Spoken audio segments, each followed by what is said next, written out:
안녕하세요. 김금성 목사입니다. 오늘도 좋은 하루가 시작되고 있습니다.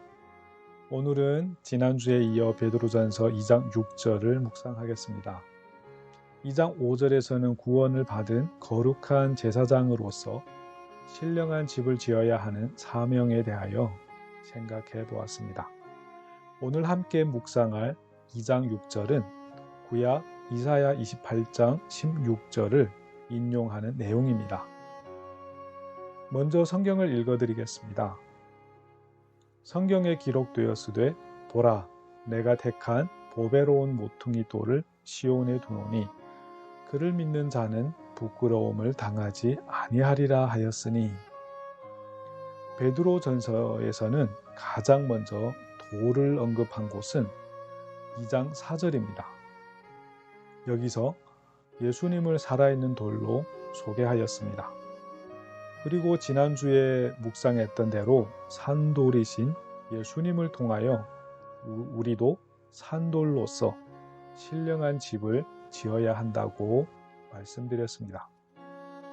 그렇다면 2장 6절은 2장 4절과 5절의 내용을 구약의 본문을 가지고 연결하는 중이라고 볼 수 있겠습니다.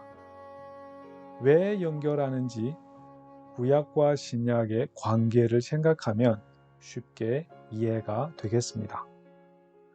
그렇습니다.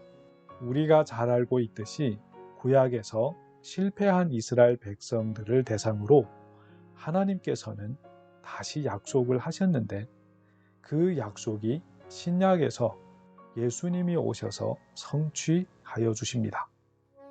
그럼 베드로전서 2장 6절은 단순히 2장 4절과 5절을 지지하는 것일까요? 다시 말하면 성취하였음을 보여주는 역할을 하는 건가요? 네, 그렇습니다. 2장 4절과 5절의 내용을 지지할 뿐만 아니라 구약에서 하신 약속을 성취하고 있다고 알려주는 역할을 하고 있습니다. 그러면 궁금해지는 것이 있게 됩니다.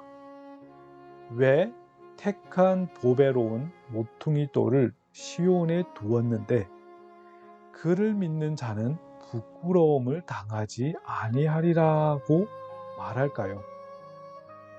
혹시 부끄러움을 당하는 어떤 거가 있기라도 한 걸까요? 신약이 구약의 약속을 성취하는 것을 염두에 두고 베드로가 인용하고 있는 이사야 28장 16절의 배경을 살피면 이해가 됩니다. 당시 이사야 28장 16절은 더욱 넓은 배경을 가지고 있습니다. 그리하여 좀 더 넓은 문맥을 따라 보면 모든 민족, 모든 나라에 하나님께서 지금 심판을 경고하고 있는 중입니다. 오늘 묵상하고 있는 베드로전서 2장 6절은 특히 이스라엘이 포로가 될 것이라는 말씀을 하고 있는 흐름에 위치하고 있습니다. 한 민족, 한 나라가 포로가 되는 것은 아마 삶에서 겪을 수 있는 가장 큰 수치 혹은 부끄러움일 것입니다.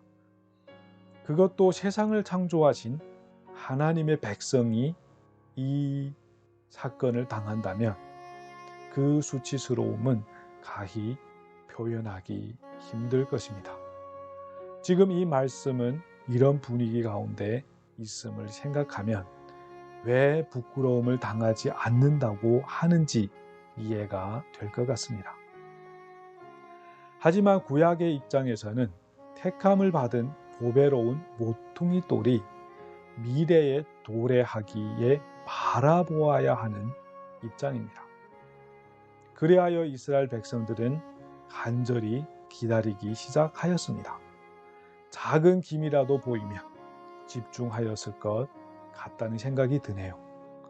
그런데 드디어 오셨습니다. 지금 베드로가 증언하고 있는 4절에서 산돌, 지금 6절에서는 보배로운 모퉁이 돌이 오신 것입니다. 힘들 때 하루 이틀만 기다려도 엄청 길게 느껴지잖아요.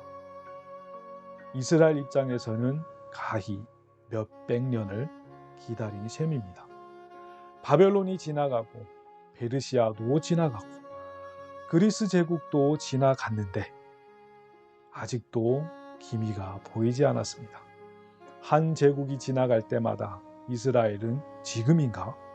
라고 생각했을지도 모르겠습니다. 그러나 아니었습니다. 지나간 제국보다 다가오는 제국의 강함은 말할 수 없을 정도로 강했습니다. 정말로 누구라도 지치고 실망하고 포기했을 법한 것 같지 않나요? 왜냐하면 지금 베드로가 살았던 시대는 가장 강했던 로마 제국이 통치하던 시대였으니까 말입니다.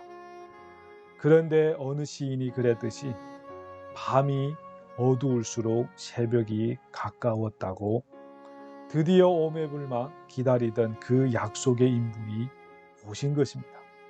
그리하여 앞에서 산소망, 그리고 젖도 신령한 젖, 돌도 산돌, 지금은 택함을 받은 보배로운 모퉁이 돌이라고 부른 것 같습니다. 이 돌은 가장 거룩하게 여겨지는 시온에 위치하여졌고요. 약속대로 믿는 자에게는 부끄러움을 당하지 아니한다고 단언하고 있습니다. 이 얼마나 사막의 오아시스 같나요? 지금 우리도 마찬가지 아닌가요? 때때로 주변 사람을 보면서 스스로 비교해 보면 하나님을 믿는데 왜 이렇게 초라해 보이지, 부족해 보이지 라고 생각하는 사람은 저뿐인가요? 만약 저랑 비슷한 생각을 하는 분이 이 영상을 본다면 예수님께서 약속을 성취해 주셨음을 다시 한번 상기하시면 좋을 것 같습니다. 그리고 이 세상이 우리의 본향이 아니라 우리는 우리의 주님을 따라 이 세상을 여행자로 지나가는 중임을 다시 기억하면 좋겠습니다. 그것도 우리가 할 일이 있어서 이 세상을 지나가고 있는 중이니까요. 우리가 지은 집은 신령한 집입니다. 우리가 먹을 양식은 신령한 젖입니다. 우리는 보배로운 모퉁이 돌을 믿는 자들입니다. 이를 믿고 아는 자는 부끄러움을 전혀 당하지 않습니다. 오늘도 행복한 하루가 되기를 소망합니다. 감사합니다.